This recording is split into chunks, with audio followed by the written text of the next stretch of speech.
এদেশের ছাত্ররা অদ্ভুত অদ্ভুত জিনিস চাই, নিরাপদ সড়ক চাই, জীবনের নিরাপত্তা চাই, যোগ্যতা অনুযায়ী চাকরি চাই। এগুলি কোনো চাওয়ার জিনিস হলো? অদ্ভুত। কোনো শিক্ষার্থীর গায়ে হাত দেওয়া যাবে না, আপনি যে দলেরই হন। ভুলে গেলে হবে না, শিক্ষার্থীরা ইতিহাস পাল্টায়। হয় দেশটা পুনরায় স্বাধীন করব, না হয় শকুনের খাবার হব। সঙ্গে থাকলে সঙ্গী, বিরুদ্ধে গেলে জঙ্গি। যদি চাও অধিকার, বানিয়ে দিবে রাজাকার। মনে রাখবেন, ছাত্রছাত্রীরাই ইতিহাস বদলায়। ইনশাআল্লাহ আমাদের ভাইদের রক্তের বিনিময়ে আমরা আবারও আলো পথ খুঁজে পাব। এই দেশের নারীতে অস্থিমজ্জায় যে পছন্দ ধরেছে, তাতে এর একেবারে ধ্বংস না হলে নতুন জাত গড়ে উঠবে না। এই ক্ষমতা একদিন থাকবে না। বাধ্য করে জবান কেড়ে রাজত্ব বেশি দিন চলবে না। ভাঙা দরজায় তালা লাগাইলেন, চাবি নিয়া রাখবেন কই?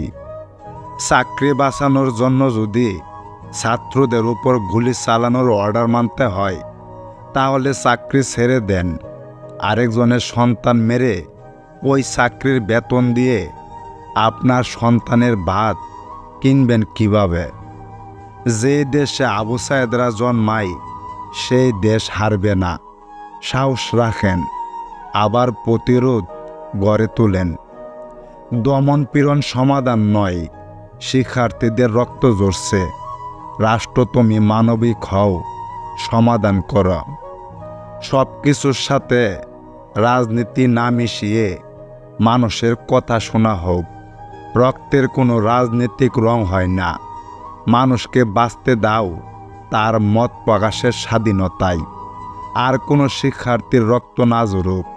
রাষ্ট্র, তুমি মানুষের কথা শোনো। মানুষ কিছু বলতে চাই। শুধু কোটা নয়, গোটা দেশটাই সংস্কারের প্রয়োজন। বুকের ভেতর দারুণ জ্বর, বুক পেতেছি গুলি কর। মানুষের কর্ম ও ব্যবহারই পরিষ্কারভাবে বলে দেই, সে কি মানুষ নাকি অমানুষ। আমাদের পড়ানো হইল শিক্ষাই জাতির মেরুদণ্ড, আর আমাদের দেখানো হইল শিক্ষাই জাতির। ওরা তো আপনারই সন্তান, আপনারই ভাই বোন। তাদের পাশে দাঁড়ান, তাদের সাথে একত্রিত হয়ে জালিমের চোখে চোখ রেখে কথা বলুন।